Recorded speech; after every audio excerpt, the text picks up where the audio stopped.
Welcome or welcome back to the channel. My name is Sarah. This is Friday Reads. It's been a slow week for me. It has. It's been a slow week. So let's go over the very few things that I have read of any note. Let's see. Hold on. Gotta dig them. I thought I had them all stacked and ready, and I was wrong. All right. So at the top of the list, I did read one manga this week. I've been really slow on my manga reading. I just haven't been in the mood. I don't know. But I did pick up volume 6 of Dawn to Dawn. I had read half of this on the Viz app, and then I stopped reading it because I thought maybe I was going to have a friend who was going to read it with me. But he bailed. Yeah, I know you watch these videos. They bailed out, so I'm back to reading these on my own. But this is volume 6. Now this, if you are watching Dawn to Dawn, season 1 ended on a bit of a cliffhanger right at the hot springs area where Okarun, Momo, and Gigi had gone. His name is Gigi, or am I? Yeah. I was trying to say, did I forget his name? They had gone to, try to help Gigi. And the show ended on a cliffhanger with Momo in the hot springs. This picks up, so volume 5 is that cliffhanger. If you want to continue the series from there, volume 5 is where that cliffhanger occurs and then continues, and this is immediately after that, so we are still following what's happening with Gigi. You get an explanation on what's going on this cover if you've not read it. I again say I love Dawn to Dawn. I love pretty much everything about it. I'm looking maybe to getting a Dawn to Dawn tattoo. We'll see. It'll probably be Turbo Granny, let's be honest, because I love her. And again, goals. I like how, and I thought this was very funny, I realized this last week, a lot of times we see people talk about book boyfriends and girlfriends, but I always really get excited about side characters like the old ladies. Like, that's what I want. I want to be the old lady. I want to be the grouchy old lady that everybody hates. I don't know. I think it's funny. But yes, Dawn to Dawn, fantastic. I highly recommend it if you really like manga, if you like action manga, if you are keeping up with the trending stuff. It is well worth the hype. I totally encourage picking it up. It's in the cycle now of popular manga and shows with like Frieren, which is also well deserved and well worth it. Jujutsu Kaisen's kind of trickled off at this point, but I think, what is the one with the swords that's coming out right now and getting pretty popular? All the new ones right now that are trending are pretty good that I've read and watched, but Dawn to Dawn is my favorite. Continued that. A little ramble for you. The other physical book that I have finished, I say that, and I'm trying to double check, yes, that I have finished this week, I told you it's been slow, is The Phoenix Keeper. This is the Illumicrate edition of The Phoenix Keeper. I had an e-arc of this. I read it, and I absolutely loved it, and honestly, I was going to go to my Books A Million and pick up a copy of it. It was going to be like $20 at Books A Million, and somebody on Pango had this one listed for $20, so I was like, I'll just buy the Illumicrate edition. So I did get the special edition. I really absolutely love this. Now, The Phoenix Keeper is sort of a cozy fantasy set in a zoo. It follows the zookeeper for the phoenixes, the Phoenix Keeper, and she is incredibly awkward, a little bit of a disaster of a character, and she wants more than anything to restart the Phoenix breeding program at her zoo, because phoenixes that she keeps are extinct in the wild, but they are in zoos, in breeding programs and stuff. They're incredibly endangered. And she gets the opportunity to do this, and it is about her trying to set her zoo up and get the phoenixes to a good spot, get herself to a good spot. She is learning to work with the public more. She is learning to get a handle on herself. She's going out on dates and all this stuff. It's so cozy, but there is this thread of tension of, is she going to succeed with the phoenixes? And then we also have this like lurking kind of worry in the back about like black market animal dealers, people who take the animals for parts or to sell them, which is like a real reality, but in this world it is more about the magical animals. And just I loved this. This is going to appeal to a very select, like, specific niche of reader, right? First off, you've got to love cozy books, because there is that is what this is. This feels very cozy. And you also have to have I think a real deep love and appreciation for conservation, animal welfare, zoos, that sort of thing, because it really focuses hard on that. We're really focused on the magical creatures in this world when we're not focusing in on Ayla and everybody. So if you like those things, you're gonna like this, I think. It's a slow read. I took my time with it.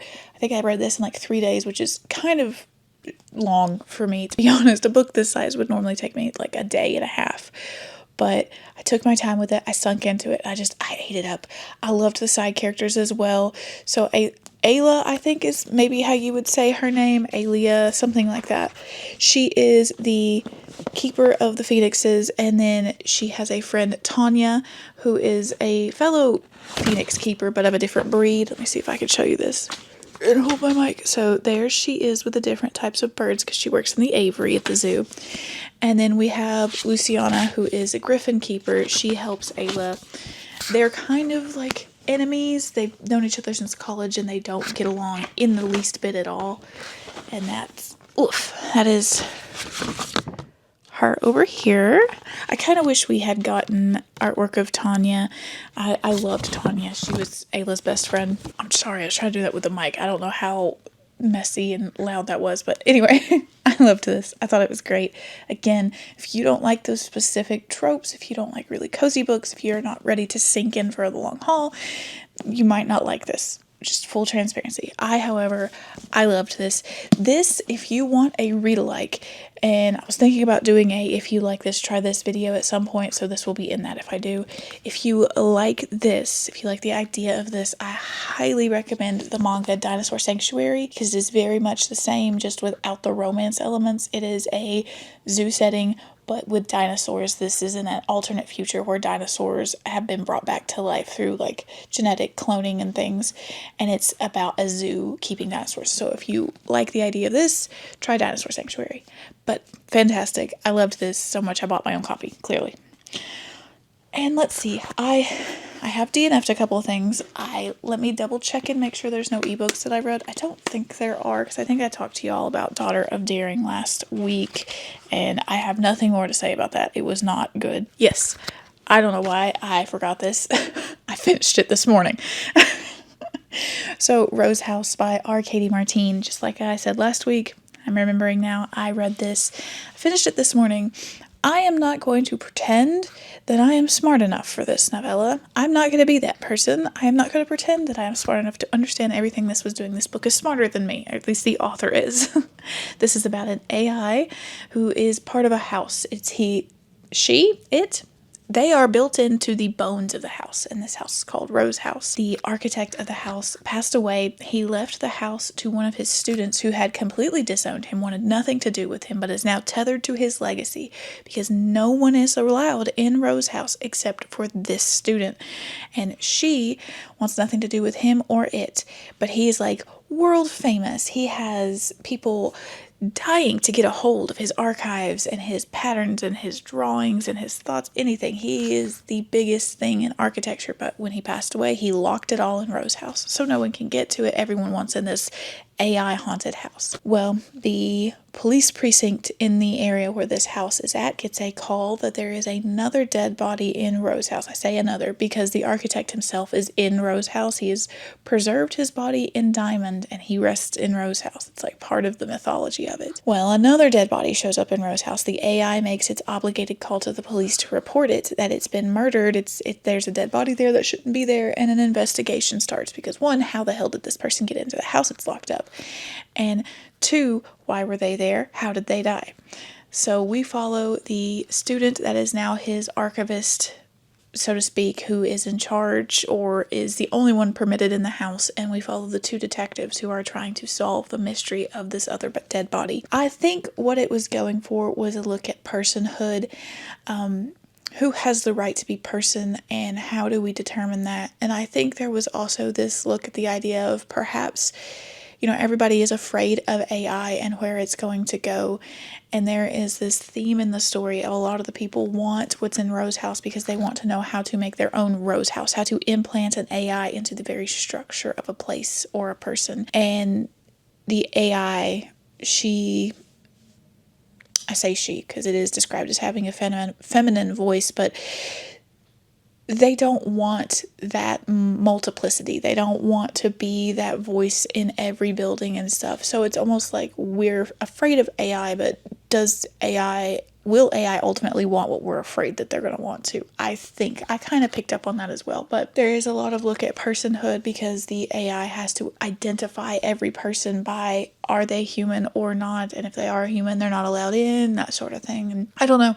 It was an interesting read, but I don't think it was very clear in what it was trying to do. But then again, I'm also maybe not smart enough for it. So, who knows?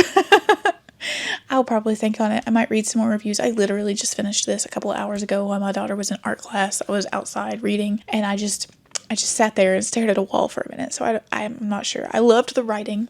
I have read Arcady Martin before, some of their short work, and I love the writing, of course. It's just the idea was a little bit big for such a short book, and it just didn't come off very clearly. So we'll see. I think my placeholder rating on Goodreads right now is a 4. I may dock it down to a 5 the more or a 3, down to a 3 the more I think about it, but we'll see. I'm not sure on this one. Not sure. Besides that, I have 2 DNFs from this week. So I was looking for some melodrama one night. You know, sometimes you want the soaps. Sometimes you want to just be entertained. So I picked up White Horse Black Nights by this author. Evie something, I think. Okay. This is getting a lot of hype where it's starting to, and I really didn't like it. So this is like a twist on the Lady Godiva legend. This girl is sold to this man for marriage. She is God-kissed, which means she has a special ability. She can talk to animals. And she is sold to this man to clear her father's gambling debts. And when she is, he says, you have to ride naked across the countryside to my estate, which is so dumb. So dumb. And they all agree to it. I mean, she obviously isn't happy about it, but a bodyguard is sent with her, and it is a bodyguard romance.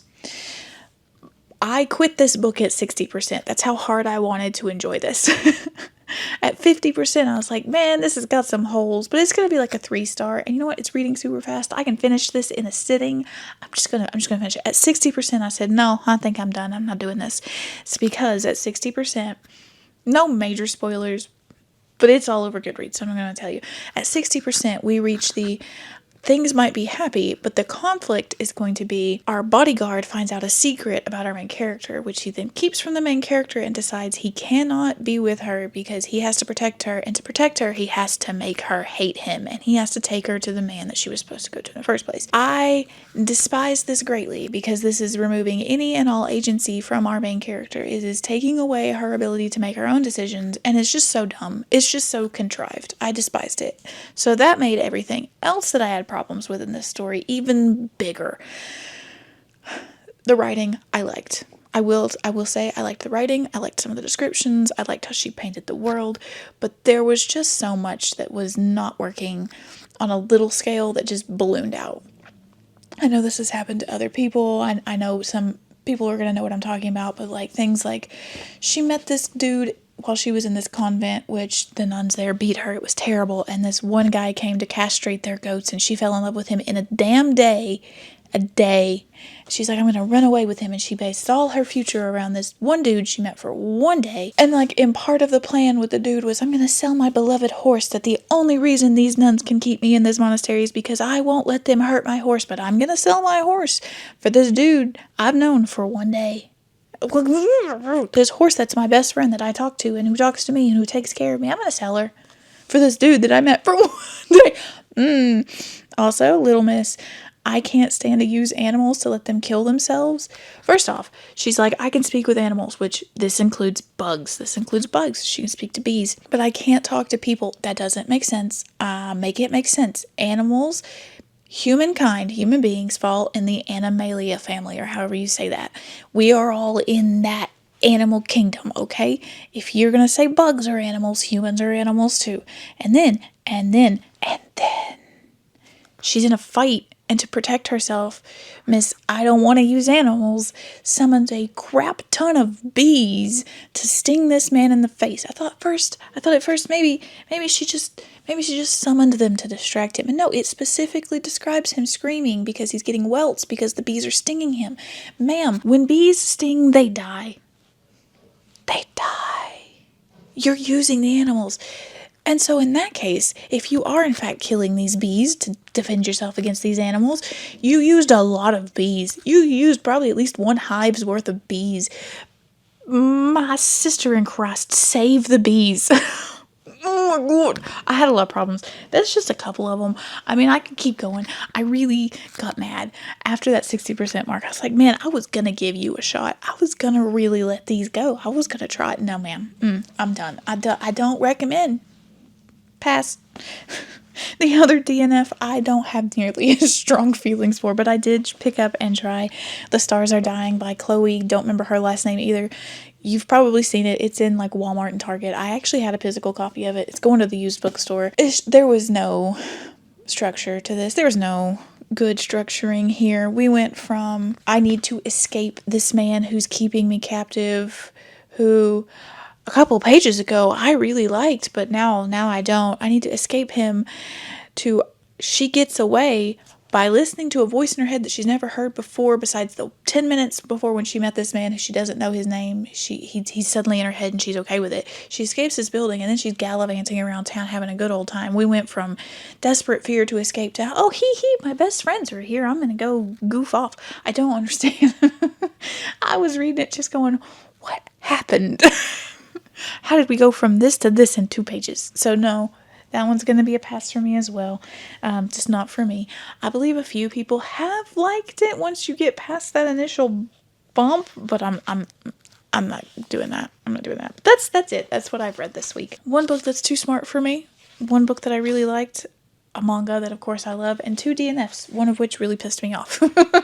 That's it. What I am currently reading is, I am in fact still reading The Witch of Whispervale. I mentioned this last week, but I am 40% through this. If you have read this, I had to stop yesterday. I was actually planning on finishing this yesterday. I had to stop after the scene. There's a hanging scene.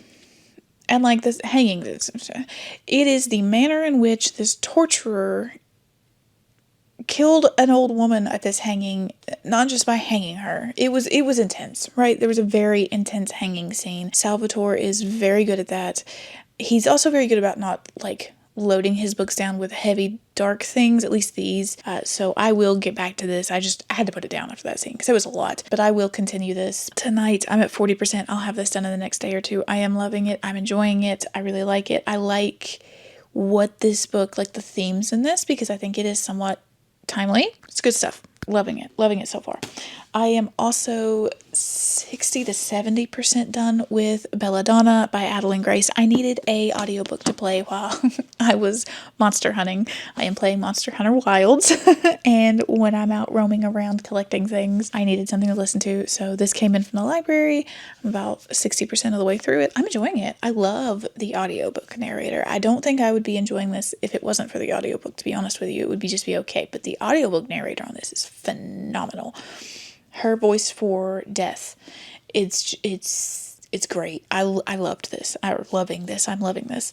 It's probably going to be like a high 4 for me. And I have the next book in the series, and I'll probably pick up Wisteria in the future and just read out the trilogy. So that's what I'm currently reading. I also did pick up Clean Sweep, the graphic novel. I love these books. I read them back when they were coming out on Ilona Andrews' blog, and when they published them up in bind-ups, but I did get behind after a certain point, so I have been meaning to reread them. Heather posted that this was $5 on Amazon, so I was like, it's $5 well spent. So I've got the graphic novel version. I plan on rereading the physical edition I have, and then reading this, and then continuing on in the series. But that's it. My reads for this Friday. I'm going to finish The Witch of Whispervale, as I mentioned. I want to finish Belladonna. And I think after that, I'm going to work on Grave Empire by Richard Swan. I might have mentioned that last week. And I have picked up the Strawberry Patch Pancake House, the new Dream Harbor book. So I'm going to have that hopefully read by next week. And possibly the new Sparrow Falls. We'll see how much reading time I get next week and this weekend. Fingers crossed, right? But that is it for Friday Reads. Let me know what you've read this week, what you have thoughts on, any DNFs for y'all, or any 5 stars, anything you've loved, that sort of thing. Like, comment, subscribe, all that good stuff, y'all. Thanks again so much for watching, and I'll talk to you later. Bye.